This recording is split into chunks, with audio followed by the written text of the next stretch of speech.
Bonjour, de retour à Oloron-Sainte-Marie. Nous allons suivre les grandes finales experts, dames et hommes de la 14e édition du Master International d'escalade d'Oloron-Sainte-Marie. Qui va l'emporter? À mes côtés, Daniel Dulac. Alors je le rappelle, vous avez été champion de France, champion d'Europe d'escalade en cascade. En bloc et champion du monde en cascade de glace. Oui, oui, alors là c'est un cadeau normalement. Il pourrait être là-haut, mais bon, il a décidé d'être entraîneur de l'équipe de France et de préparer l'équipe de France pour aller aux Jeux Olympiques de Tokyo. Quelle idée! À un moment donné, on se reconvertit, on passe la main et on devient consultant pour France Télévisions. Et voilà, place aux jeunes. Alors, première question, pas de réelle surprise finalement dans ces 8 finalistes, que ce soit chez les dames ou chez les hommes? Non, chez les dames ou chez les hommes, on peut avoir un regret chez les hommes avec Nao Monchois qui a fait une erreur tactique et qui ne s'est pas sélectionné dans la finale. Mais on a quand même une très belle affiche et on va avoir du spectacle, on va avoir du suspense. Alors justement, Daniel, on va en profiter pour rappeler la règle, parce qu'on parle d'erreur tactique de Nao Monchois. On a 50 voix. On prend sur ces 50 voix, sur 24 heures de qualification, il ne faut pas l'oublier, c'est 24 heures de mur, 24 heures de qualif. On doit choisir des voix difficiles, à fort coefficient, pour pouvoir se qualifier, parce qu'on prend les 6 meilleurs, c'est ça? Alors voilà, c'est très simple. Sur les 50 voix, les voies les plus dures rapportent plus de points que les voies les plus faciles, et ça permet d'avoir des grimpeurs experts qui se mesurent à des grimpeurs, on va dire, de niveau régional ou national, qui se mesurent à des grimpeurs internationaux.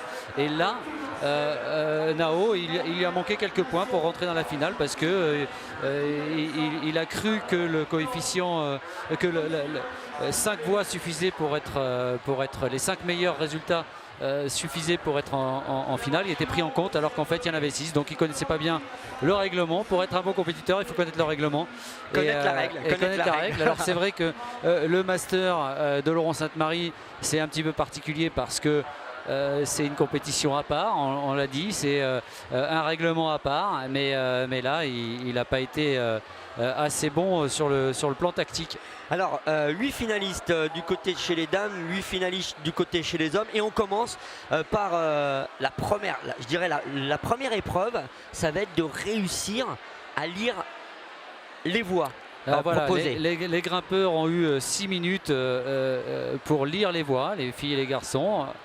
Donc lire, c'est quoi? C'est déchiffrer la partition, c'est comprendre le sens des prises et imaginer comment passer, se projeter dans la voie, en sachant que c'est une voie qui fait 17 mètres de haut, il y a énormément de prises, une quarantaine de mouvements, peut-être un petit peu plus chez les dames, et comprendre le rythme de la voie déjà quand on est au sol. C'est ça la lecture.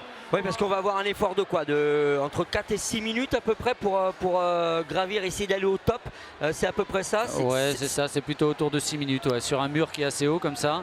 Ce qu'on va voir, c'est qu'à mon avis, chez les dames et chez les hommes, si on observe un petit peu l'itinéraire, on a une entrée qui est relativement gentille. Les grimpeurs vont s'élever, puis on va arriver au premier dodan, sans doute aux premières difficultés, premier surplomb. Chez les filles, la voie a l'air beaucoup plus homogène dans la difficulté, donc ça va monter crescendo, et c'est les filles qui ont le plus d'endurance qui vont monter le plus haut. Et chez les garçons, c'est plus une voie à étage avec une alternance de grosses prises et de petites prises, et donc qui peut surprendre. On peut avoir des surprises, mais voilà, ouais, au bout de 6 minutes, les grimpeurs seront en haut. Ouais, et on voit sur les grosses prises rondes, yin et yang, les noirs, on a l'impression qu'il y a beaucoup de prises où finalement ça va jouer sur la force des mains, parce que là il faut avoir une puissance dans les mains énorme, parce qu'on a l'impression que là pour se tenir, le transfert de poids va être essentiel. Ça va être peut-être la clé justement de la réussite. Alors il y a une alternance de grosses prises, de petites prises, donc déjà il faut réussir à appréhender cette spécificité, parce que c'est assez rare finalement. Souvent on a une homogénéité dans les formes de prise, et là on voit une adaptation.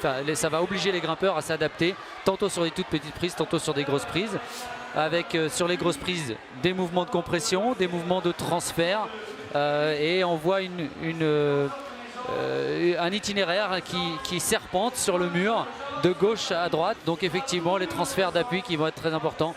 autant chez les filles que chez les hommes. Alors on peut dire que là, Romain Gaptu, qui est l'ouvreur et qui a une réputation internationale, il a posé des petits casse-têtes chinois à nos pièges, grimpeurs, et qui vont être intéressants parce que ça va jouer à ça. Pour résumer, il faut celui ou celle qui va aller le plus haut, si on n'atteint pas le top, gagnera. Ça a été le cas chez les amateurs parce que personne, on va en profiter pour faire quand même un petit hommage aux amateurs. Personne n'est arrivé au top chez les amateurs, hommes comme femmes. Et c'est finalement Marine Aide chez les femmes de Touraine Escalade qui s'est imposée, puisque on voit en 2 minutes 49, elle est allée le plus haut, 39 plus comme on dit à la prise. Voilà, on comptabilise la hauteur atteinte par le nombre de prises sur lesquelles on réussit à s'agripper. Et puis en cas d'ex-aequo, si tout le monde tombe sur la même prise, parce que ça peut arriver malheureusement sur un passage un petit peu plus difficile que les grimpeurs ou les grimpeuses n'arrivent pas à déjouer, alors à ce moment-là on estime que le meilleur grimpeur c'est celui qui a atteint ce niveau-là, cette hauteur-là, le plus rapidement possible. Donc Marine Aide qui s'impose, donc qui remporte les 24 heures du mur 2019 chez les amateurs femmes devant Laetitia Vorio et Oran Cochin chez les hommes. Victoire de Rémi Arnaud de Parampuire vertical devant Nico Boileau et Antoine Aubert. Alors qu'on voit le grand sourire. Là on va rentrer gentiment dans le vif du sujet. On est dans sa bulle, on les voit super zen, super souriantes. C'est l'escalade et pourtant on est quand même dans sa bulle.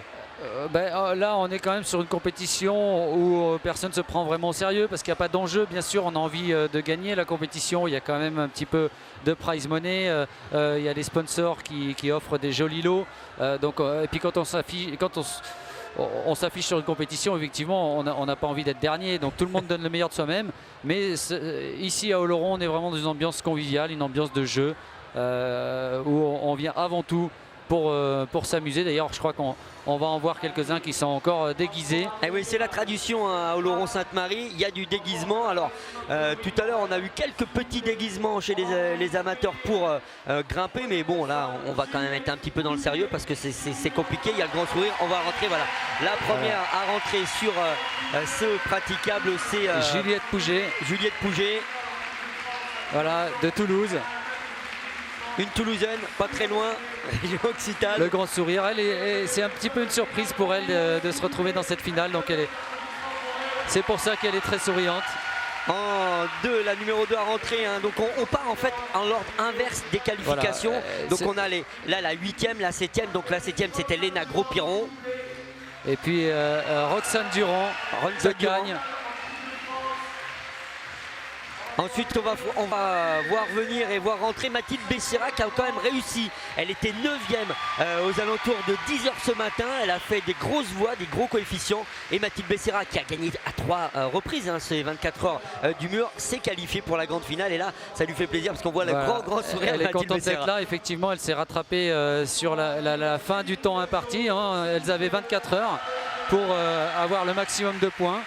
Et Mathilde ce matin elle n'était pas encore sélectionnée, donc c'est dans la toute dernière demi-heure où elle a réussi une voie plus dure, une voie à plus fort coefficient pour rentrer dans cette finale. Alors Céline Ferjot qui est passée, ensuite on voit Jeanne Gaucho qui a remporté l'épreuve de bloc hier, une toute jeune niortaise. Voilà. Anna Schubert, internationale autrichienne. Il faut que j'arrête de dire que c'est la petite sœur de Jacob parce que ça l'agace. Elle a été 2 fois championne du monde jeune. Et sa compatriote Julia Fieser, internationale autrichienne. Toutes les deux vont partir mardi en Chine pour manche de Coupe du Monde. On enchaîne. Voilà, c'est ça, c'est l'avant-dernière épreuve du circuit des 6 Coupes du Monde de difficulté de cette discipline. Alors, il faut savoir qu'en escalade on a 3 disciplines. On a l'escalade de vitesse qui ouvrira le combiné des Jeux Olympiques. On a l'escalade de bloc, le condensat d'escalade, on grimpe sans corde, où on réussit ou on rate, on en a vu un aperçu hier, et l'escalade de difficulté, lead en anglais, dont on va voir le spectacle tout à l'heure sur le même principe, sur les finales. Avec l'entrée de Envin Gaufre donc, qui s'est qualifié à la 8e position hier devant justement Nao Monchois. Diego Fourbet qui rentre à son tour. Équipe de France Cadet. Tout jeune. Une nouvelle génération qui prend le pouvoir. Qui arrive, qui se forme. Paul Jinft également, qui a été 4e au championnat du monde de difficulté et qui est aussi très fort dans la discipline bloc. Paul Jeft qui Il y a a de réussi Chambéry. déjà un 8C. 8C, 8C+, 8C, ouais, ouais. bien sûr. Diego Fourbet qui a fait du 9A déjà. On a Tanguy qui est un grimpeur du Gard, qui est aussi très fort en bloc, mais polyvalent. On le voit ici s'exprimer au plus haut niveau en difficulté. Hugo Parmentier qui était avec nous ce matin, qui nous a fait le plaisir de venir avec nous ce matin. Après on a vu Dimitri Farikhanov qui a déjà remporté, on le voit rentrer je crois. Non, ça Et là c'est Hugo Parmentier. Thomas Johannes qui est rentré tout en noir. Qui a remporté également hier le bloc garçon. Thomas Tout à Johannes. fait. Donc Hugo Parmentier, on va avoir donc le russe de cette finale, Dimitri Fakiryanov, déjà vainqueur à deux reprises des 24 heures voilà, du mur. grimpeur russe et qui joue le qui jeu. a la cravate, qui a son petit déguisement. C'est sympa. Et enfin, le Dossard 110 qui a fini premier des qualifications à l'issue des 24 heures de grimpe. C'est un truc de fou. Je peux vous le dire, à 1h du matin, ça grimpait encore. Jérémy Bonder, Cahors Escalade, qui a fait quand même forte impression hier. Oui, il était très fort. Il était en forme sur le contest de bloc. Il était en forme sur les qualifications. Il sort premier. Donc, on va avoir du spectacle. Alors là, on a donc fait le show. Ils ont été présentés au public. On en profite pour aller un dernier petit coup d'œil à la voie. On ressort et dans quelques minutes, le premier grimpeur va arriver, le temps de mettre ses chaussons, de faire son nœud d'encordement et c'est parti pour déchiffrer avec le premier. Hein, on va tout de suite comprendre où sont les difficultés, quelle est la température de la voie, quels sont les pièges. On va tout de suite avoir une meilleure idée grâce au passage du premier grimpeur. Alors avec une particularité qu'il faut rappeler quand même pour les non-initiés, Daniel, c'est que là, clairement, nos grimpeurs, nos adversaires, ceux qui vont passer après, ils ne voient pas du tout. Ils ont vu la voie, ils ont repéré, ils ont essayé de la lire. Et cette fois maintenant, ils restent à l'isolement. On va passer un garçon, une fille quasiment simultanément, mais les autres ne voient rien.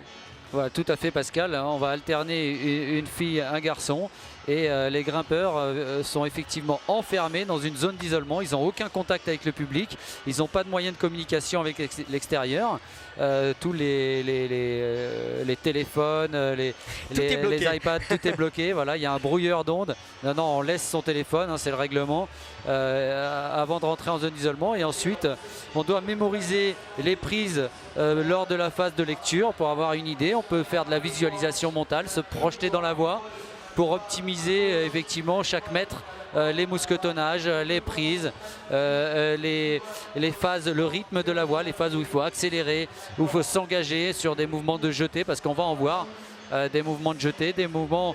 alors bien sûr les grimpeurs parfois ils comprennent pas un passage, ils ont du mal à comprendre ce qu'a voulu faire l'ouvreur, mais ils savent grimper donc ils doivent s'adapter.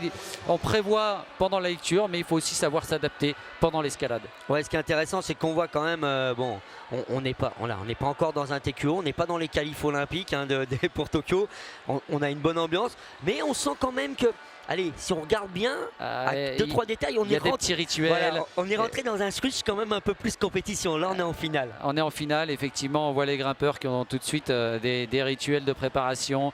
On met ses chaussons, on met sa magnésie, on se concentre, on ferme les yeux, on secoue les épaules.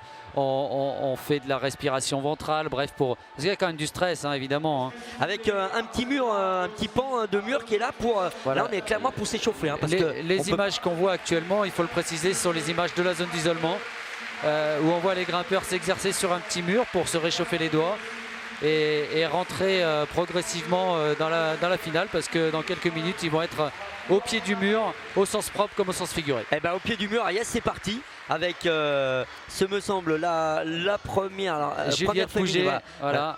Et Edwin Gaufre qui est à sa droite si je me trompe pas puisque la partie garçon elle est légèrement à droite. Voilà, il a attaqué tout de suite, il est encore il est pas encore dans la lumière. Edwin, voilà, ils vont grimper ensemble. Et on va voir tout de suite, alors Daniel, c'est vous l'expert, donc vous allez tout de suite nous dire un peu les pièges et les difficultés que rencontrent Edwin Gaufre dans cette première partie. Et également, hein, c'est bien avec ce plan large, on a les deux. On a aussi Juliette Fourgé qui est à gauche. On va essayer de passer de l'un à l'autre et nous de suivre un peu, hein, ça va être compliqué mais on va y arriver. Edwin sur qui la caméra est braquée actuellement, on l'a vu déjà glisser des pieds, les prises de pieds sont petites et il n'y en a pas beaucoup. Là il rentre dans le toit avec des mouvements très physiques. Un crochetage avec le talon droit. Juste à côté de la main, voilà l'escalade, on se rend compte que la grimpe moderne demande beaucoup de souplesse et beaucoup de force. C'est une alternance de force, de souplesse. D'engagement, là on a vu une accélération du mouvement et puis un petit temps de pause. Là il est assis au rétablissement sur son pied, il a complètement enroulé la prise ronde avec tout l'avant-bras. Et à gauche on voit Juliette Pouget, qui monte progressivement sur une voie qui monte tranquillement avec quelques mouvements dynamiques comme celui-là, mais rien de pas de gros pièges. Juste des mouvements qui fatiguent. Alors on leur a mis des difficultés, c'est-à-dire on va les fatiguer pour un moment passer sur un passage compliqué qui va demander voilà, chez les filles on monte vraiment crescendo. Tout le départ, toute la première montée est relativement accessible et on voit Juliette là, qui se retourne vers le public. Et le public qui avec le sourire qui demande au public de la soutenir.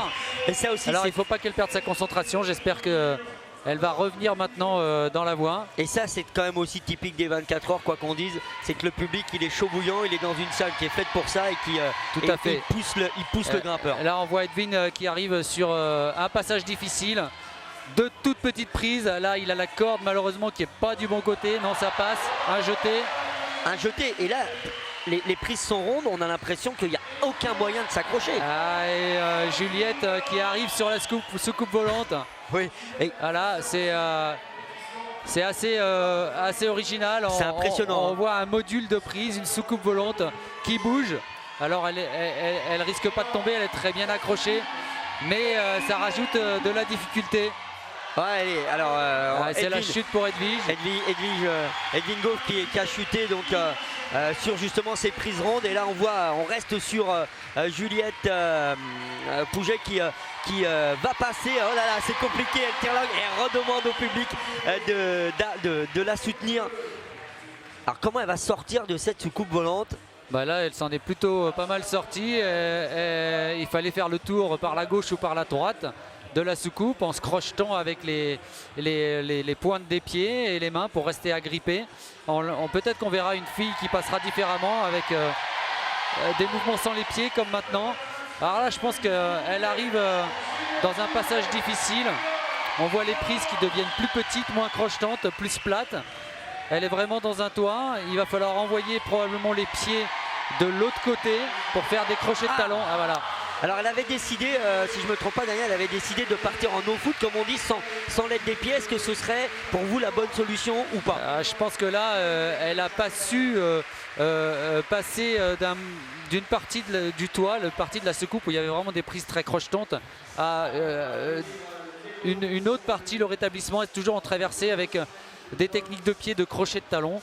Et elle s'est un peu précipitée, elle devait penser que les prises étaient plus faciles, plus agrippantes pour les mains, mais en fait elles étaient plates. Nous on le voyait avec les gros plans de caméra et elle a fait une erreur d'appréciation. Alors nous c'est plus facile, on a les gros plans qui nous montraient directement toutes les difficultés de la voie. Donc en tout cas c'est reparti, on enchaîne avec le deuxième passage du deuxième finaliste homme. Il s'agit de Diego Fourbet qui va partir. Alors c'est impressionnant Daniel, c'est que là les garçons ils enchaînent direct, ils prennent pas le temps, hop ils sont prêts, ils montent. Ah bah ils ont déjà fait la lecture et donc là on préfère y aller direct. C'est qu'en fait on leur impose, ils ont 30 secondes pour partir et pas plus, mais c'est vrai qu'il aurait pu prendre 30 secondes pour relire la voie, se concentrer, mais ça veut dire à quel point Diego est motivé et d'ailleurs il part à fond. Là on voit les techniques de crochet de talon, l'alternance de prise en adhérence sur les volumes. Transfert de poids, on en revient toujours au même, c'est important. Hein. C'est essentiel pour vous pour pouvoir, parce que là on a l'impression qu'il faudrait être hyper costaud, avoir des bras énormes pour pouvoir tenir. En fait avec le transfert de poids ça permet de... Tout à fait Pascal, il faut vraiment alterner ces appuis, ces transferts des appuis de pied vers les appuis de main, transmettre la force, créer du mouvement. Et là, il y a quand même un gros travail de gainage, quoi qu'on dise, parce que pour remonter et aller chercher cette grosse prise noire, à enrouler le bras, comme a fait tout à l'heure Edwin Gaufre, il faut quand même avoir une barrière abdominale assez puissante. Petite erreur de Diego Fourbet, là, on le voit qui repose, qui secoue les mains, qui a essayé de se reposer. Mais il avait les bras cassés, donc je pense qu'il laisse de l'énergie, il laisse des plumes. Ouais, travailler, contrôler, économiser le plus d'énergie possible pour pouvoir passer d'un élément à un autre, c'est quand même la base de la finale. Alors que de l'autre côté, c'est Léna Gros-Piron qui est parti, qu'on a vu s'élancer sur la voie donc, de la grande finale des experts féminines. Diego Fourbet qui arrive sur le premier passage difficile avec le jeté que Edwin a réussi tout à l'heure. On va voir si Diego réussit. Il faut quand même le dire qu'il est quand même encore jeune, Diego. Hein. Tout à fait, il a 16 ans. 16 ans et déjà finaliste des 24 heures du mur. C'est vous dire s'il a quand même un gros potentiel. Tout à fait, ça fait partie des jeunes espoirs de l'équipe de France. Voilà, de nouveau il se repose après ce gros mouvement dur. On appelle ça des dodanes en fait, hein, comme sur la route. Alors va-t-il réussir à passer justement ce pied sur la grosse prise? Il faut de la souplesse. Crochet du talon gauche, il va chercher sa main, il est en force. Oh là on sent quand même qu'il est en puissance. Hein. Là il donne tout ce qu'il a, c'est un grimpeur très combatif. Au mental. Alors que Léna Gros-Piron reste concentrée, elle monte régulièrement. Mais on a vu que chez les femmes, c'était sans doute une voie beaucoup plus en résistance. Il faut résister à l'acide lactique qui monte dans les avant-bras, la fatigue qui monte dans les avant-bras et qui, lorsqu'elle est trop importante, on n'arrive plus à tenir les prises. Là, comme Diego, on sent qu'il a vraiment du mal à s'agripper. Ouais, là, quand même, il a une prise à deux doigts. Ouais, voilà, une prise à deux doigts, il va chercher au-dessus. Et là, à un moment, l'énergie qu'il a utilisée pour avant, sur les prises rondes, il n'a pas réussi à redescendre les épaules, à redescendre les appuis. Alors que Léna Gros-Piron est dans la fameuse soucoupe volante. Je vous rappelle, le thème de cette année pour les déguisements et autres, c'est Space, l'espace. C'est quand même pas gentil ça, de mettre une soucoupe volante au milieu. C'est original, mais c'est ce qui fait partie du charme de cette compétition, du charme de Laurent Sainte-Marie, en plus bien sûr de l'accueil toujours très chaleureux qu'on a dans le sud-ouest, qu'on a dans le Haut-Béarn. C'est vraiment une grande qualité humaine qu'on retrouve dans cette région sud-ouest. Alors on va voir comment Léna Gros-Piron va décider de contourner cette soucoupe volante. Alors là vous avez vu, elle a un double coincement de genoux. Elle coinçait les genoux, elle passait les genoux derrière la prise, ce qui lui permet derrière la soucoupe, ce qui lui permet d'économiser un petit peu d'énergie. On voit que là elle a le pied gauche bien à plat sur la paroi, le pied droit donc crocheté, et là elle essaie clairement de trouver une bonne solution. Ouais, elle hésite un petit peu, il faut qu'elle mousquetonne aussi. Ouais, voilà, ça bouge, elle est perturbée là, hein. Elle a du mal à se lancer, et pourtant il va falloir qu'elle se décide à y aller. Alors là, elle a décidé finalement de ne pas mettre le mousqueton. Voilà. Elle est crochetée sur le bout des pieds. Des pointes, il faut mousquetonner. Alors, maintenant, elle s'est rapprochée de la dégaine. La dégaine, c'est la sangle accrochée au mur dans laquelle on passe la corde pour s'assurer. Obligation de clipper, ou ça peut être éliminatoire ou pas du tout? Voilà. Tout à l'heure, je le disais, on va peut-être voir une fille passer sans les pieds. Et là, on appelle ça les mouvements no foot, sans les pieds. C'est impressionnant. Aujourd'hui, les filles sont capables de se hisser uniquement sur les bras, à la force des bras. Et c'est toujours impressionnant. C'est pas forcément ce qu'il y a de plus dur à réaliser, mais c'est toujours impressionnant. Surtout quand on n'est pas grimpeur, on se demande comment ces athlètes font pour s'accrocher sur le bout des doigts. Parce qu'il faut se rappeler quand même que là en dessous, il y a à peu près 15 mètres de vide. Hein. Voilà, là elle doit être à peu près une quinzaine de mètres de haut, une douzaine j'ai envie de dire, parce que le mur fait 17 mètres de haut ou 18 mètres de haut. 18 mètres, ouais. Et effectivement, elle a l'obligation de mousquetonner, de passer la corde dans les mousquetons et dans l'ordre, dans le bon ordre, pour assurer sa sécurité tout simplement. Alors là on va passer, donc on va arriver justement à ce passage avec des petites prises derrière. En sortant forcément de la soucoupe volante où on a mis quand même pas mal d'énergie. Oui, elle a laissé du jus dans le bas, donc on sent que là elle est pleine d'hésitation. aller chercher, voilà. Elle utilise la paroi, c'est autorisé. Alors je ne sais pas si on voit à l'image à quel point elle souffle.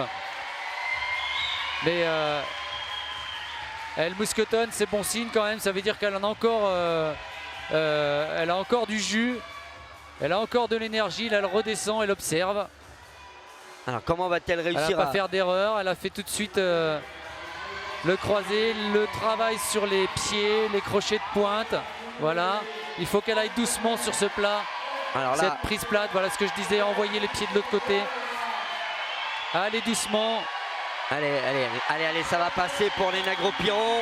Encore un effort, se projeter encore vers l'avant, aller chercher cette prise bleue. Ouais, ça passe, c'est très bien géré très finalement. Bien. Elle est technique là, mais on sent les coudes qui lèvent et ça va être dur pour elle parce que ce sont maintenant des mouvements tout en compression. Elle se rapproche du sommet, il y a une prise qui est sur l'arête, tout de suite à droite, sur l'ongle. Là, elle va y aller en 2 temps. Ah, dommage. Ah, elle avait bien géré le passage finalement de la sortie de la soucoupe volante vers cette transversale finalement pour aller chercher à droite. Et là, on sent que les bras, ils ont quand même, comme vous dites, les bouteilles. C'est que les bras, les muscles sont tétanisés. Qu'à un moment, les muscles sont tétanisés. Il faut bien imaginer que lorsqu'on s'accroche avec la main sur une toute petite prise, sur chaque prise, en fait, il y a un phénomène d'ischémie musculaire, c'est-à-dire que la contraction des muscles de l'avant-bras empêche le sang de circuler et donc il y a une accumulation de toxines, de fatigue et les muscles ne sont pas oxygénés parce qu'on est sur des mouvements acycliques, c'est-à-dire qu'on n'est pas comme au vélo ou à la course à pied où on tourne toujours les jambes et où les muscles sont finalement toujours oxygénés. Là, on est vraiment sur un effort anaérobie, sans oxygène, de manière localisée. Alors là on enchaîne avec le passage de nouveau finaliste garçon Paul Jenft, si je ne me trompe pas. Voilà, Paul Jenft qui est vraiment un grand gabarit, 1m85, 70 kg. Il est grand mais il est aussi plus lourd, donc c'est plus difficile sur les petites prises. Et aussi un jeune, encore un jeune grimpeur. Voilà, 16 ans aussi, comme Diego Fourbet, en équipe de France, régulièrement sur les podiums des Coupes d'Europe, des championnats européens et des championnats du monde. Alors une devise de Paul James qui m'a fait un peu sourire quand j'ai cherché des infos sur les participants. Sa devise c'est « Qui fait le malin va dans le ravin ». Voilà, donc ça montre un petit peu son envie d'être sérieux. Donc on voit tout de suite il est concentré. À 16 ans, il reste focus, c'est comme on dit, sur son travail. Il a la tête froide et la tête bien faite. Et c'est parti, il se lance, voilà, sans problème. Alors sur ce passage-là, est-ce que justement avec l'amplitude qu'il a, puisqu'il est grand, c'est un avantage, même si son poids est plus lourd, mais est-ce que ça peut être un avantage parce que clairement avec les grands segments, il va aller par exemple pouvoir poser plus facilement le pied sur la prise yin-yang à la droite. Oui, ça peut être un avantage, mais ça peut être aussi un inconvénient sur certains passages où il faut se regrouper. Il va falloir qu'il compense par la force ou par la souplesse. Voilà. Il est plus relâché que ses prédécesseurs, que Diego et Edwin. Et pour l'instant, il grimpe avec un peu plus d'efficacité, j'ai envie de dire. C'est plus propre. On va voir s'il va plus loin. Parce qu'il a beaucoup donné aussi pendant les phases qualificatives. Il a beaucoup grimpé pendant les 24 heures. Et est-ce qu'il va avoir aujourd'hui l'énergie d'aller tutoyer le podium? Je pense qu'il en est capable. La fougue de la jeunesse, ça. La fougue de la jeunesse. On se laisse entraîner alors que du côté des féminines, des expertes dames, c'est Roxane Durand qui s'était lancée de l'US Cagnes. Et on va voir l'ascension et la montée. Voilà, Paul Jenft qui prend la tête, qui monte plus haut comme Léna Gros-Piron. Alors on va voir ce que finit par faire Paul Jenft. Voilà le passage des petites réglettes, il va revenir sur les grosses soucoupes. Alors il va s'élancer, on le voit, waouh, magnifique. Il a osé, il s'élance. Voilà, mais c'est toujours sans les pieds. C'est très déversant cette partie du mur. C'est pas un surplomb, mais c'est déversant. Ah ouais, et puis là, il n'arrivait pas. Donc il aurait fallu qu'il pose le pied sur la prise ou pas du tout, parce que ça avait l'air d'être très glissant. Alors la prise, toute la partie blanche du yin et du yang, la partie blanche est absolument lisse. C'est vraiment, on le voit, hein, les reflets sur cette prise. Donc il avait qu'une solution, soit d'aller chercher la partie noire derrière, soit sur le rond du yin et du yang. Mais le problème, c'est qu'il était asphyxié. On voyait qu'il avait vraiment de la fatigue, il avait du mal à tenir la soucoupe et donc il était en manque de gainage et d'énergie. Alors on enchaîne avec Roxane Durand qui est arrivée au niveau de la soucoupe. Le passage dans quelques secondes justement, alors moi je l'appelle le juge de paix, mais c'est un passage difficile. Voilà, Roxane qui est plus grande, elle a des plus grands segments, elle est plus à l'aise, elle lâche carrément les deux mains. Donc là, elle se repose, elle secoue les mains pour faire circuler le sang et oxygéner les muscles pour effectivement récupérer et éliminer les toxines. Alors on voit qu'à ce passage-là, on laissait pour quasiment toutes les expertes dames de se reposer un petit peu, de se poser, de bloquer les genoux pour pouvoir un petit peu relâcher et repartir de plus belle. On sent qu'il y a un besoin de souffler à ce moment de l'ascension. Mais là, elle a du mal sur le mousquetonnage, elle a laissé beaucoup d'énergie. Est-ce qu'elle va justement temporiser, comme vous dites, Pascal? Vous commencez à devenir expert en escalade. En tout cas, c'est impressionnant. Vous n'allez plus avoir besoin de moi bientôt. Non, il faut toujours un expert. Et puis, c'est tellement précis. On sent qu'il y a de la précision parce que pour aller chercher, il y a des petits détails. Alors, on va regarder sur... de la précision, mais en même temps, il y a une gestuelle qui est naturelle. En fait, c'est comme un tennisman qui... Sur certains échanges, il enchaîne les coups droits ou les revers et il joue son tennis sans forcer. Et là, on voit qu'elle elle déroule son répertoire gestuel. On la sent à l'aise sur ses grosses prises. Ah, là, elle va chercher les mains gauches. Elle crochette avec le talon droit. Les prises sont bonnes. Elle a bien fait de temporiser parce que maintenant, elle arrive sur la partie plus difficile, plus technique, où les prises deviennent moins bonnes. Et là, elle se précipite un peu, on la sent pas si à l'aise, il faut qu'elle mousquetonne encore. Voilà la corde qui passe dans le mousqueton. Alors là, elle va prendre main droite. Elle hésite beaucoup. Là où Léna Gros-Piron a été passée plutôt il y a pas mal de mouvements parasites, à mon avis, elle va pas faire long feu. Alors là, on voit le tremblement du talon gauche. Alors maintenant, c'est grâce à Mathilde Becerra que je regarde ça. On voit que ça tremble un peu sur le talon gauche et le mollet. Ça, c'est pas bon signe. Elle fait un changement de main. Elle va chercher plus court. Elle va chercher sans envoyer les pieds de l'autre côté, mais on voit qu'elle a crocheté l'arrière du mur avec les orteils du pied droit.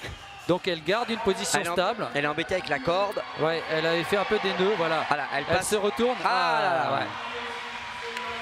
Elle a été battante, elle avait vraiment des qualités une très belle combativité. Mais alors là, on a senti qu'elle a tenté peut-être une voie plus courte parce qu'on sentait que ça tétanisait un peu.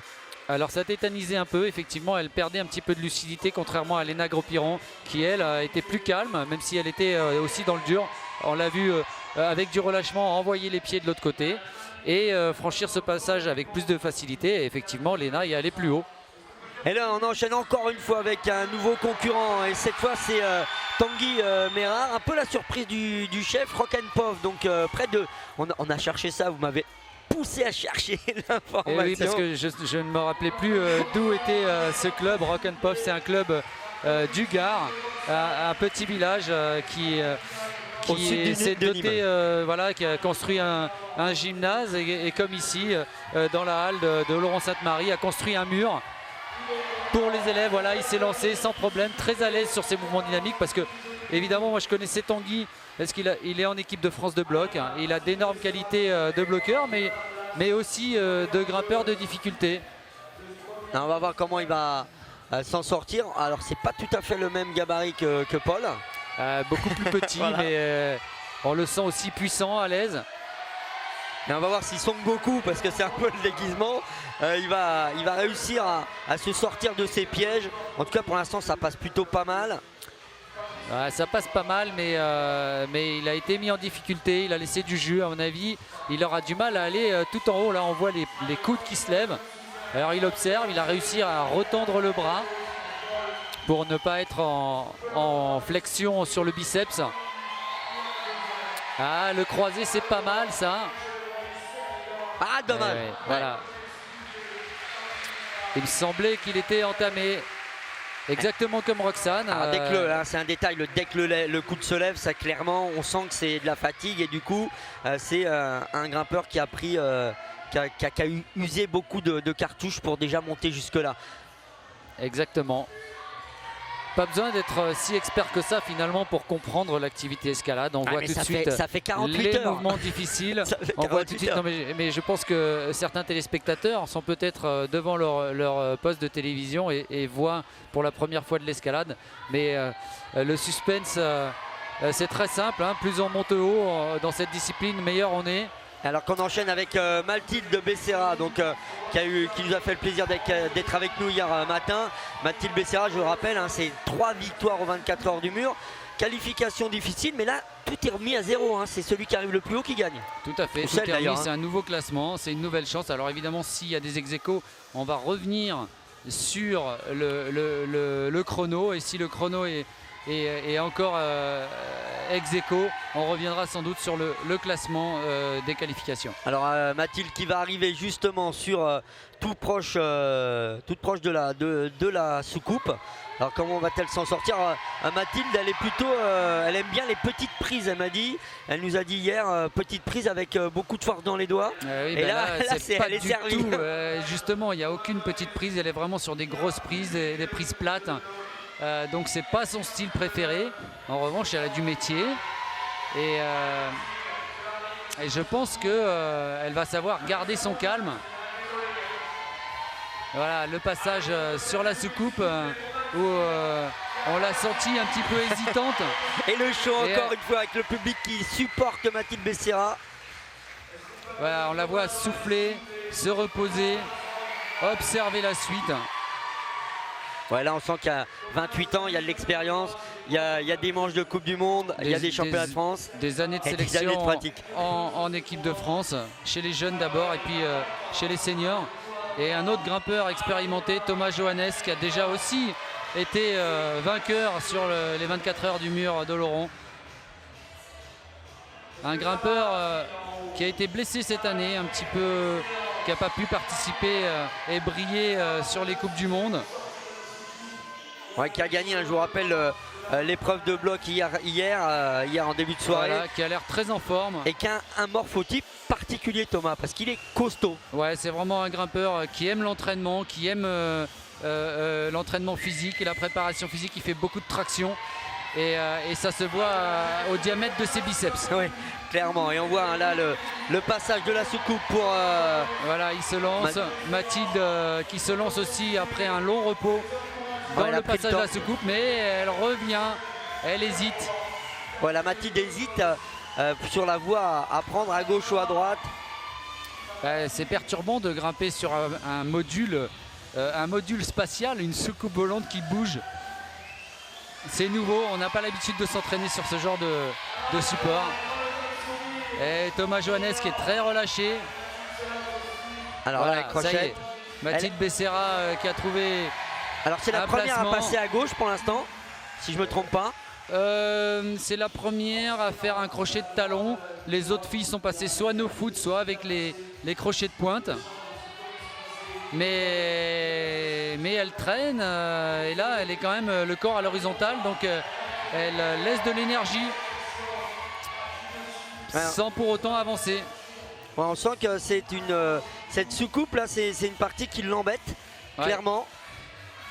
Et alors là, on voit Thomas Johannes qui fait une autre technique, mais qui s'en sort. Ouais, Thomas Johannes qu'on sent en forme sur ce week-end, hein, sur cette 14e édition. Voilà, il réussit un mousquetonnage délicat. Il fait un mouvement de lolotte avec le genou en hélicoïde qui plonge vers l'avant. Le jeter sur la soucoupe. Oh là là, il est puissant. Ouais, c'est énorme. Hein. Ouais, les pieds sont pas partis. Et là, voilà, crochet de talon, ce que Paul Jumpf n'a pas su faire tout à l'heure. Et là, il faut quand même avoir un gainage parce qu'il va falloir aller chercher la grosse prise au-dessus, la grosse prise noire. Tout à fait, mais je pense qu'avec cette petite temporisation là où il arrive à secouer les mains, à reprendre de la magnésie pour absorber la transpiration, à mon avis, il va aller plus loin. Alors voilà, il pose le pied, non, sans les pieds. Ah voilà, il a changé de côté. Il essaye de gagner quelques centimètres pour aller chercher justement cette prise main droite. Et il prend la tête de la compétition. mais on avait envie de le voir plus haut. Ah, on avait envie parce qu'on sentait qu'il était plutôt à l'aise. Et bon, comme quoi c'est quand même, même en étant très costaud. De l'autre côté, chez les filles, on voit Mathilde très concentrée sur. Elle sait que là, c'est un passage difficile. Elle a des bons placements. C'est là où l'expérience parle. Voilà, elle ramène son talon gauche. Elle ramène les deux mains. Elle y va direct comme Roxane, la même technique que Roxane. Alors on voit que Mathilde souffle, elle prend son temps. Elle essaye d'aller poser, voilà, de s'appuyer avec pointe du pied droit. Est-ce qu'elle va accrocher cette prise bleue? Ouais, oui, elle monte tranquillement. Elle est bien, elle a l'air mieux que Léna Gros-Piron, mais elle est encore derrière. Voilà. Alors essayez de monter ce pied gauche légèrement. Le coude qui se lève, voilà. Allez. Ah, ça devient dur ça y est, je crois qu'elle est passée devant Léna Gros-Piron, voilà, c'est ça. Elle est passée, elle est allée chercher cette prise gauche. Voilà, le quart externe, elle reste de profil. Ouais, et maintenant, on rentre dans la dernière phase de l'ascension avec des prises. Et on demande au public de la soutenir. Les prises sont assez grosses, mais les prises sont aussi disposées d'une manière qui demande beaucoup de physique, de qualité physique, de compression. C'est sans doute le dernier relâchement. Et surtout qu'on est quand même là au bien 5-6 minutes de grimpe déjà, hein, parce qu'elle a pris du temps. Elle a pris du temps sur la soucoupe, elle a pris du temps au début de la traversée horizontale. Alors Mathilde Becerra va-t-elle être la première? Il faut qu'elle reste précise sur les pieds. Voilà, ça pousse. Pied gauche, pied droit, transfert du corps avec cette prise jaune. Elle tente à crocheter crochet de talon droit. On va chercher la bleue, elle n'est pas loin. Elle passe derrière, c'est bien. Attention, on prend du temps, prendre le temps pour Mathilde Becerra. Oui, et cette prise de la gauche est la première féminine. Expert dame à finir cette voie très compliquée. Elle est contente, on le voit. Mathilde Becerra, là, elle a peut-être frappé un très grand coup pour la victoire. Tout à fait. Alors, elle a peut-être pris du temps pour monter là-haut. Peut-être que d'autres grimpeuses grimperont plus vite. Mais elle met la pression sur ses adversaires. Bon, elle est ravie, on voit Mathilde, bon, elle a toujours le sourire, hein. C'est pas la première, mais elle est ravie parce qu'on sent que d'abord que c'est une épreuve qui lui tient particulièrement à cœur et que bon, quand on a gagné 3 fois ici, clairement quand on vient, c'est pas pour rien. C'est sûr que c'est pas pour enfiler des perles, elle a vraiment envie de montrer sa plus belle escalade et elle a l'expérience. Elle s'est fait un petit peu peur parce qu'elle s'est qualifiée seulement dans les dernières minutes de la compétition qualificative des 24 heures d'escalade et donc là elle est heureuse et elle met la pression sur ses adversaires.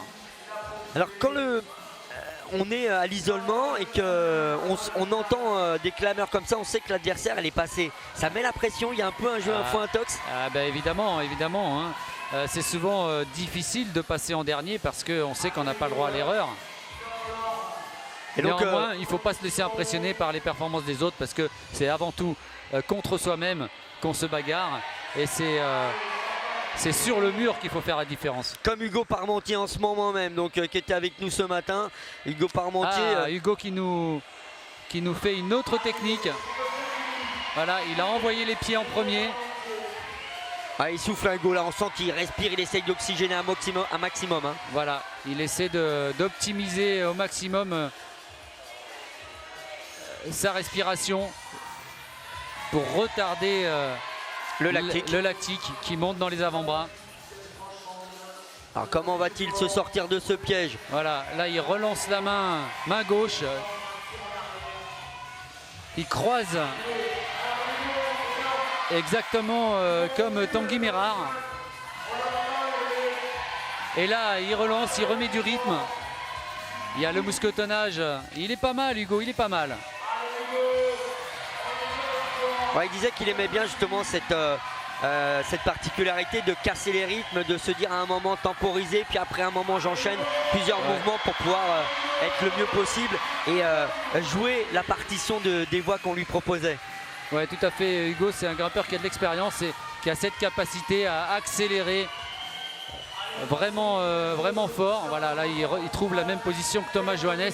Et à mon avis, il va aller plus haut que Thomas. Alors, va-t-il aller plus haut que Thomas Johannes? On va voir tout de suite. Parce que là, il va aller... allez, le public, toujours le show. On se fait plaisir, on est aux 24 heures du mur. C'est un grimpeur peut-être un peu moins physique que Thomas Johannes, mais plus complet. Voilà, on va chercher, on s'arrache pour Hugo Parmentier. Voilà. Et là il va passer, ça trempe de tous les côtés, mais ça monte, ça grimpe petit à petit. Et oui, on s'en sort.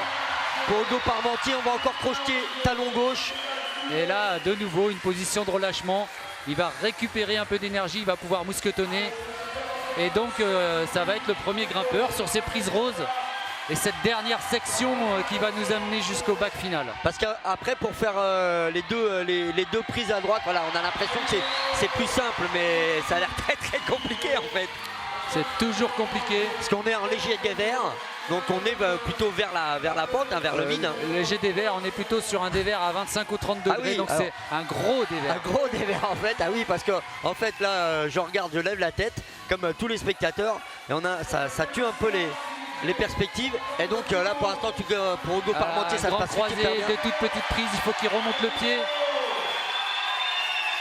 Ouais, il a réfléchi. C'est une grosse performance qu'il est en train de faire, mais là les coups de soleil. Dommage.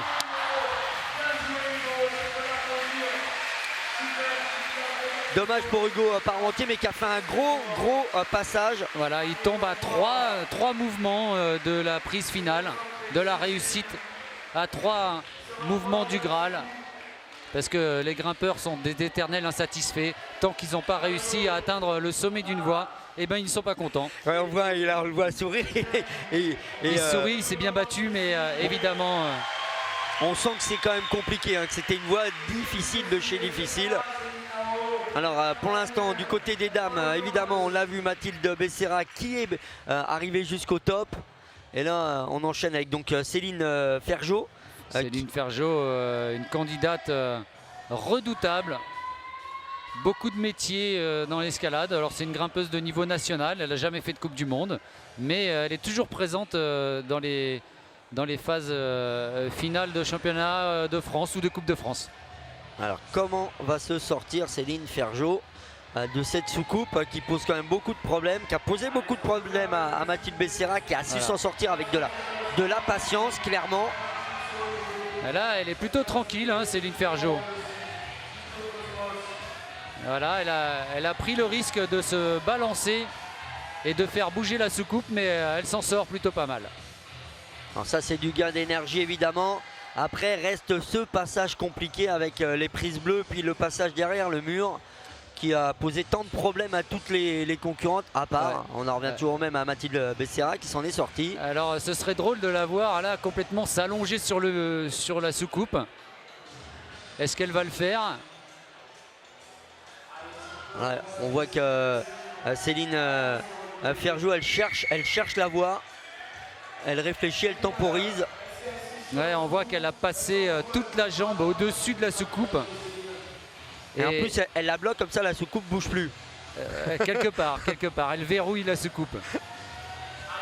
Voilà, mais elle fait le choix d'enchaîner. Allez, il faut aller chercher ces prises jaunes là que vous voyez. Ah, c'est compliqué, il faut s'étendre. No foot. Allez, on crochette, on pose le pied gauche sur la prise. Voilà, elle était très relâchée, très bien, mais là sur cet enchaînement de mouvements, elle a été un peu plus brouillon que d'autres grimpeuses. Est-ce qu'elle va réussir à se remettre? Voilà, on sent qu'elle est moins propre que Mathilde Becerra sur ses placements de pied. Allez, on va chercher. Elle est très physique. On va chercher à deux mains, la pointe de pied droite. On bloque. Ah, et voilà. Et oui. Elle était moins propre.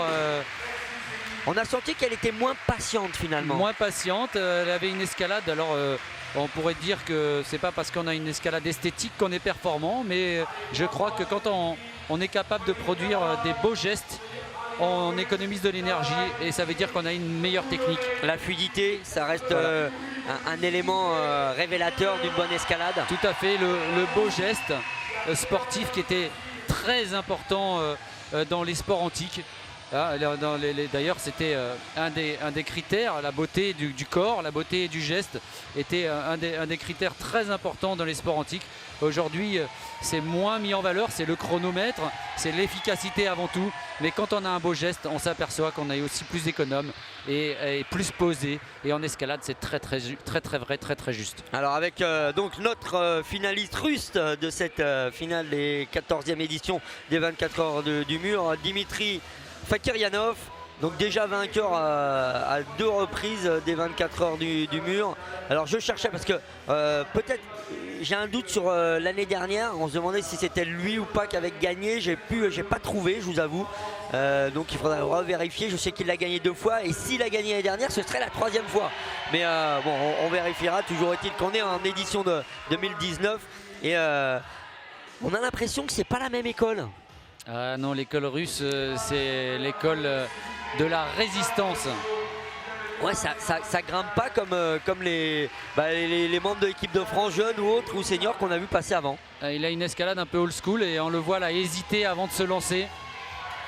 Old school, ça veut dire qu'il a une escalade un peu plus dans le contrôle des mouvements. Mais il est capable d'accélérer aussi, on l'a vu là. Est-ce qu'il va réussir à s'en sortir? Voilà, les grimpeurs russes s'exercent beaucoup à la souplesse, donc c'est quand même un grimpeur très complet à la fois sur le physique et sur la souplesse. Là on le voit assis sur le pied, assis sur le talon. Le mousquetonnage tranquille. Un peu de relâchement, il va observer la suite. Alors est-ce qu'il va relancer la main gauche ou est-ce qu'il va croiser tout de suite avec la main droite? Allez, essaye, voilà, il se repose.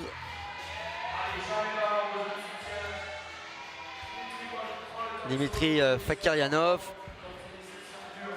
Alors on sent quand même là il prend du temps parce que alors ça c'est une difficulté à lire la voix pour enchaîner le mouvement. Non, ou je pense c'est vraiment que là, pour se reposer. il se repose. Il a laissé du jus sur la première section, sur ses grosses prises rondes. On le sent plus à l'aise sur les petites prises que sur les grosses prises rondes à plat. Où la main est à plat, on appelle ça des aplats. Alors on va voir comment va se sortir Dimitri Fakiryanov alors que sur la gauche on voit Jeanne Gocho, hein, vainqueur du bloc de Niort, la Niortaise qui s'est lancée également. Elle n'est pas encore arrivée au niveau de la soucoupe. On reste sur Dimitri Fakiryanov pour l'instant qui doit sortir de cette... Dimitri qui a fait un choix d'escalade, une erreur de lecture. Et là il n'est pas bien, il va chercher une prise qui est une prise de pied. Voilà, il s'est remis dans le bon sens, mais il a laissé du jus. Ah, on sent qu'il est embêté avec ces prises-là, ce passage. Ouais, il est très à l'aise sur les petites prises, mais il les a pris dans le mauvais sens. Ah, c'est aussi ça, hein, toute la beauté de l'escalade, c'est de trouver la voie, mais dans le bon sens. Exactement. Et là, on a vu la capacité de lecture et la bonne lecture d'Hugo Parmentier. Et ça lui a permis d'optimiser son physique. Alors là, il doit se jeter pour aller chercher cette prise noire. Est-ce qu'il va s'appuyer lui sur le yin gagnant? Non, il préfère la petite prise, le petit cachot à droite. Est-ce qu'il va trouver le crochet de talon comme Hugo et Thomas Johannes? Alors voilà, crochet du... Là c'est le plante de pied, la spatule. La plante de pied, exactement. Quand on s'accroche avec le dessus du pied, on appelle ça une spatule dans le jargon des grimpeurs. Alors la spatule du pied gauche. Et puis là, il va falloir se jeter, soit gagner un peu de terrain de centimètres pour aller se jeter, pour aller prendre cette prise au-dessus noire. Voilà, il s'est mis à l'envers dans le passage précédent, mais là, il est en train de récupérer. Allez. Parce que là, il essaie de se détendre un maximum musculairement, reprendre de l'oxygénation des muscles pour repartir. Parce que là, il faut vraiment aller en dynamique. Ah non, il a préféré y aller en douceur. En douceur, en gainage. Ah, mais pour l'instant, ça passe pas. On recrochette, on se détend un peu. Alors que du côté gauche, on voit que Jeanne Gocho, elle passe tranquillement mais sûrement cette soucoupe. Ah, là on a un passage clé pour Dimitri Fakiryanov, on le sent un peu en difficulté. C'est magnifique, là les deux grimpeurs sont au même niveau, l'image est superbe. Merci à la réalisation là, c'est magnifique de nous offrir ces prises d'image. Ah voilà, et ouais, il n'a pas réussi finalement à verrouiller. À s'agripper sur cette prise plate, verticale et à venir s'asseoir sur le pied. Et on a vu Hugo Parmentier, un petit gabarit finalement, être plus à l'aise dans ce mouvement où le corps est regroupé. Ouais, la dynamique finalement c'était du côté de Hugo Parmentier, alors que du côté de Jeanne Gocho, on continue gentiment mais sûrement la Niortaise, la néo-aquitaine, qui doit arriver sur ce passage qui pose tant et tant de difficultés à nos finalistes expertes dames depuis tout à l'heure, sauf pour Mathilde Becerra, et je vous le rappelle, qui est pour l'instant la seule à avoir atteint le top, donc qui est pour l'instant forcément la grande gagnante pour la 4e fois de ces 24 heures du mur. Jeanne Gocho va-t-elle passer en la voix? Voilà, Mathilde. Voilà. Coucou Mathilde, voilà. Grand sourire, elle s'y attendait pas. Mathilde Becerra, mais il reste encore les 2 internationales autrichiennes et évidemment Jeanne Gocho, elle n'a pas terminé. Mais Jeanne, elle est plus brouillon, on la sent en recherche, pas du tout à l'aise là sur cette partie surplombante. Plus jeune également. Plus jeune, tout à fait. Alors, je vais poser la question, bref, elle n'entend pas Jeanne au sélectionneur. C'est un profil qui peut intéresser l'équipe de France, puisqu'on la voit gagner le bloc, on la voit plutôt pas mal, même si elle est tombée là en difficulté. C'est un profil qui peut être intéressant ou pas du tout? Alors, tout à fait, c'est un profil de grimpeuse très intéressante, notamment à l'Oré JO Paris 2024 évidemment, où le règlement va changer, va évoluer. C'est-à-dire qu'à Paris, on en saura un petit peu plus après les Jeux Olympiques de Tokyo où le CIO confirmera réellement le nombre de médailles accordées à l'escalade et quelle épreuve ils vont retenir. Mais a priori, on se dirige, selon la volonté de l'organisateur, vers un combiné bloc difficulté. Et donc, on va rompre ce ménage à 3 avec la vitesse. Et ce sera plus un combiné sur 2 disciplines, un duathlon, bloc difficulté. Et une médaille, toujours une médaille d'or spécifique pour l'escalade de vitesse. Excellent, excellent. Ouais, donc pour un profil un peu polyvalent comme Jeanne, c'est tout forcément tout bénef. Alors qu'on arrive du côté des garçons avec Jérémy Bonder qui a, je vous rappelle, terminé premier des qualifications, mais tout est remis à zéro depuis que l'on a pris l'antenne pour cette grande finale depuis plus de 3 quarts d'heure à présent. Et donc Jérémy Bonder, comment va-t-il se sortir de ces pièges? Et on va le voir tout de suite. Pour l'instant ça se passe plutôt bien pour Jérémy, il a l'air facile, il accroche à 2 bras, le talon qui crochette bien, il s'en est sorti très très bien pour l'instant de ce premier passage, le premier étage de la fusée Space Oloron-Sainte-Marie. Voilà, Jérémy Bonder très à l'aise sur les petites prises, mais beaucoup moins à l'aise sur les mouvements dynamiques. Forcément plus grand que Hugo Parmentier. À peu près le même gabarit. À peu près le même gabarit. Voilà. Il s'en sort sur ce passage. Plutôt pas mal. Alors maintenant, comment va-t-il s'en sortir? Voilà. Il se pose.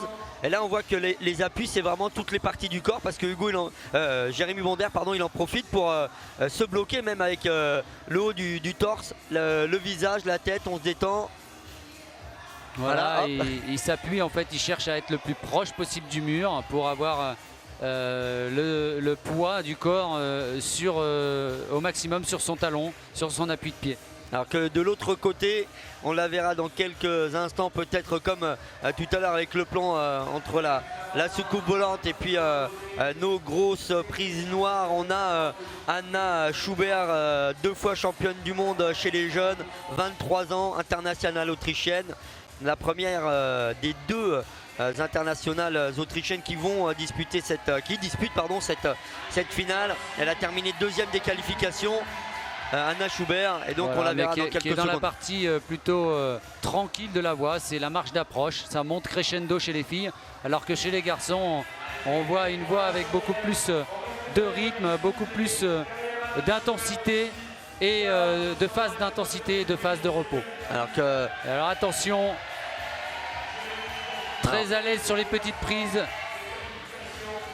Alors on va chercher, petite hésitation, c'est dommage. Ouais. Hop là, on va chercher donc la grosse prise noire. On pose le pied droit sur cette petite prise. Et là on va aller chercher, on va essayer d'aller chercher la prise noire. Évidemment, on temporise un peu du côté de Jérémy Bonder. Il temporise, on voit avec quelle application il vient prendre la prise en pince, notamment sur le bras droit. Malheureusement, on voit aussi le bras droit qui reste un petit peu cassé. Ça veut dire qu'il n'a pas non plus tout le relâchement Allez. optimum. Allez, on va chercher la prise gauche. Ah ouais, le petit appui justement sur le rond. Ouais, ouh là là là là là là. Ah, c'est dur, mais ça passe. Ouh, ça a été juste là. Pour Jérémy Bonder. Très très juste. Très très juste, mais ça passe. Ouais, il est toujours sur le mur, il est toujours accroché sur le mur, mais il m'a fait peur. Alors là, clairement, il a aussi utilisé un petit peu de jus. Hein. Tout à fait. Mais par chance, à partir du moment où il a réussi à rétablir sur cette grosse prise noire, le corps est moins en surplomb, il est plus vertical, plus sur les appuis, ça tire moins sur les avant-bras. Et comme il peut changer de main sur cette grosse prise verticale, et il se repose, il respire. Le transfert du poids, on en revient toujours au même. Et là, ça a été clairement la preuve par l'image. Hein. Tout à fait. Allez, il faut aller se lancer après, enchaîner. Ouais, on sent qu'il a besoin de se détendre, même les doigts. Jérémy Bonder, allez, on va chercher la prise à droite. Attention, c'est parti pour Jérémy Bonder. Le mousquetonnage. Va-t-il aller plus haut qu'Hugo? Voilà, détrôner Hugo Parmentier qui pour l'instant est le vainqueur de cette édition potentielle, hein, c'est pas terminé pour Jérémy Bonder. Il est devant, c'est sûr. Va-t-il détrôner Hugo Parmentier? On prend son temps. Alors, on va chercher à droite, main droite. On crochette avec le pied droit. On utilise beaucoup de force. Il n'est pas au mieux là, il n'est pas au mieux. Ah mais ça passe. Ouais, il avance. Ah, les coudes se lèvent. Il y a des mouvements parasites chez Jérémy. Attention parce que là ça va jouer à pas grand chose. Hein. Il restait 3 mouvements pour Hugo. Il n'est pas avec la bonne main sur cette prise. Donc il va falloir qu'il réussisse à changer de main. Faire le grand croisé. Mais là il arrive sur des petites prises. Et non. Et non. Et Hugo Parmentier qui est allé plus haut. Et on sent quand même qu'il y a un effort énorme parce qu'à la fin, ils ont le sourire mais ils sont cuits de chez cuits. Ah bah oui, en asphyxie, on a vu là qu'il cherchait son oxygène. Alors on peut le dire. C'est pas fini côté féminin. On voit Anna Schuber qui est un petit peu à l'image de l'école russe, l'école autrichienne. C'est aussi une escalade assez puissante dans le contrôle, mais avec peut-être une puissance plus dans le gainage et dans la force des bras, alors que chez les Russes il y a toujours une grande qualité de tenue de prise sur les petites prises. Et puis on voit quand même que Anna Schubert, alors on voit Hugo Parmentier, lui qui est maintenant tranquille. Mathilde elle a encore un peu de pression. Mathilde Becerra, là. On a un morphotype qui est différent, on verra tout à l'heure avec Julia Fizer. C'est pas du tout le même morphotype entre Anna Schubert et Julia ou une Mathilde Becerra. C'est ça. Julia Fizer et Mathilde Becerra sont relativement en profil relativement similaire, hein, très très menu, assez fine, pas très grande, mais avec un côté longiligne du fait qu'elles sont très affûtées, très menues, alors que Anna Schuber est beaucoup plus costaud, beaucoup plus puissante, mais elle maîtrise son escalade, elle a un grand répertoire gestuel.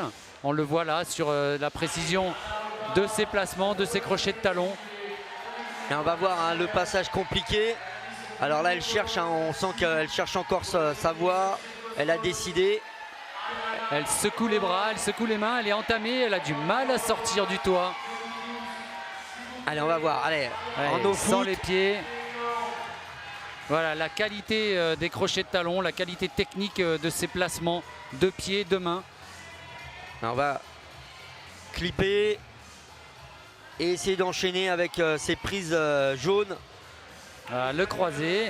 On sent qu'elle veut s'élancer, qu'elle hésite. Hein. Elle hésite alors qu'elle a du métier. Et on comprend mieux pourquoi les jeunes grimpeuses comme Jeanne, comme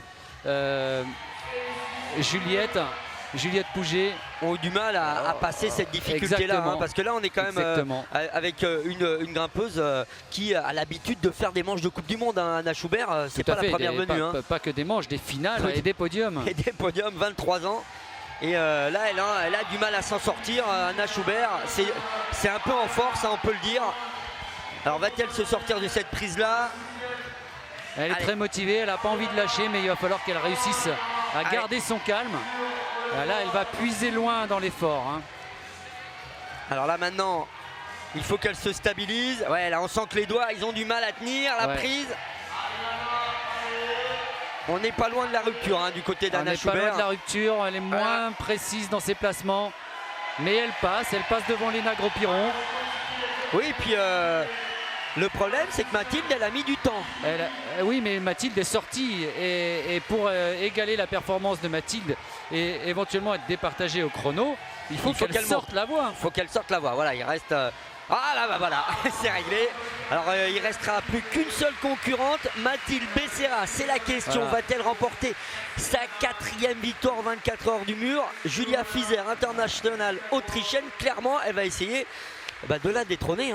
De la détrôner. Alors, Julia Fizer, c'est une très bonne grimpeuse, très technique, très en douceur. Très sympa très sympa et très souriante. Mais Et contrairement à Anna Schubert, qui était plus physique, on l'a vu là sur ses derniers mouvements assez cuite, on la sentait fatiguée et on l'a vu faire un lancer, un jeté du désespoir parce que quand on est asphyxié, au bout d'un moment le mental craque et on n'y croit plus, on sent qu'on est au rupteur. Ouais, donc il va rester une seule concurrente à passer, Julia Fizer. Et voilà, les deux pour l'instant leaders. Alors le vainqueur du côté des garçons, Hugo Parmentier. Alors ce serait exceptionnel. Alors je vais pérorer un petit peu alors qu'on voit passer Julia Fizer. Moi j'aimerais bien que ce soit nos deux consultants grimpeurs du week-end qui l'emportent. Ah, ça serait sympa, ouais, ça serait sympa. Ouais. Et toujours est-il qu'il reste une concurrente et pas n'importe quelle concurrente. Julia Fizer, internationale autrichienne. Et qui, elle prend ses 30 secondes. Elle prend ses 30 secondes pour revoir les derniers mouvements. Elle a les yeux rivés vers le sommet, c'est bon signe. Ouais, puis mine de rien, ça fait un petit peu de temps qu'elle n'a pas regardé la voie parce qu'elle a eu les 7 autres concurrentes qui sont passées. Voilà, elle a lu la voie il y a un petit peu moins d'une heure maintenant. Allez, c'est parti pour Julia Fizer. Le suspense est à son comble. L'Autrichienne va-t-elle détrôner à la dernière minute Mathilde Becerra de la première place? Je vous rappelle, la seule à avoir atteint le top, c'est Mathilde Becerra.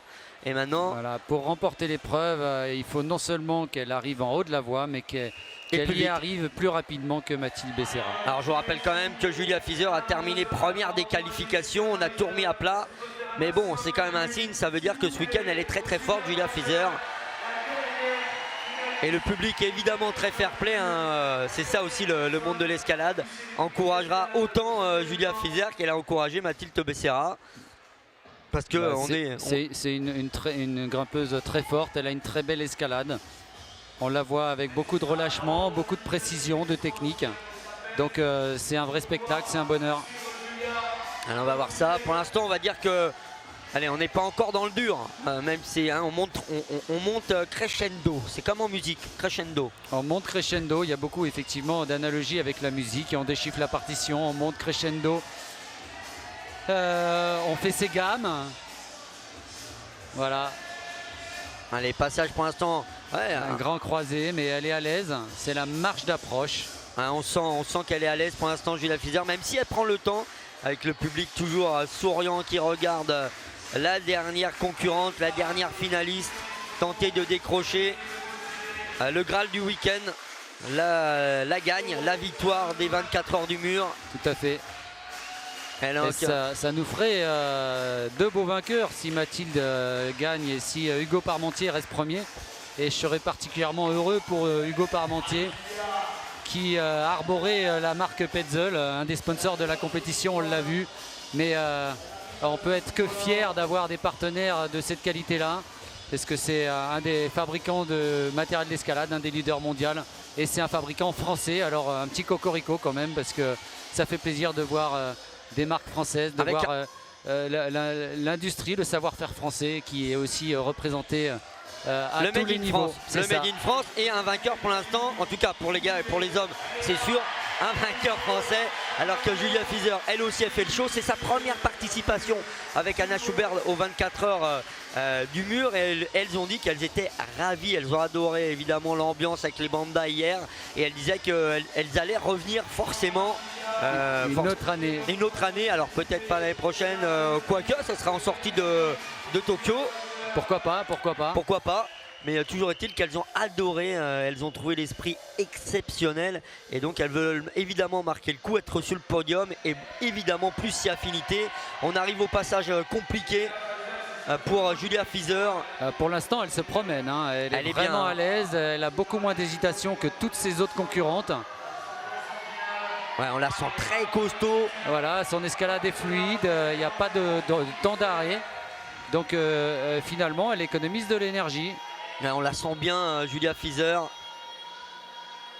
qui va aller en Chine dès mardi pour disputer une manche de Coupe du Monde. Ouais, et vu son niveau, la manière dont elle grimpe, ce serait pas étonnant de la retrouver en finale de la Coupe du Monde de Xiamen. Alors là, elle prend un peu de temps, là, donc on sent qu'elle a besoin de relire les difficultés pour passer le plus à l'aise possible.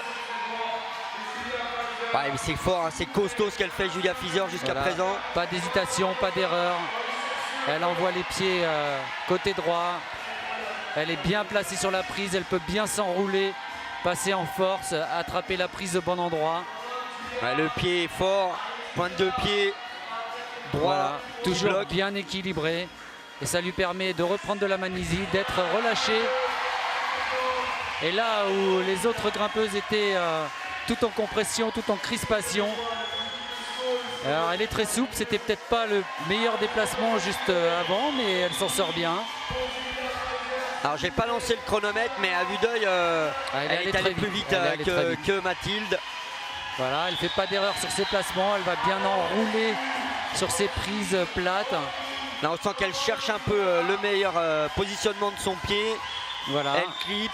Elle est bien dans l'axe, il faut aller doucement, avoir de la patience. Et elle reste plaquée. C'est de la belle escalade. Hein. C'est de la belle escalade que nous montre Julia Fizer. Oui. Encore un mouvement et ce sera gagné. Alors, hop, petit pied qui a zippé, mais il faut aller chercher cette prise en haut à droite, hein, si je me trompe pas. Elle n'est pas encore sortie. C'est un petit peu plus dur, mais tout en statique.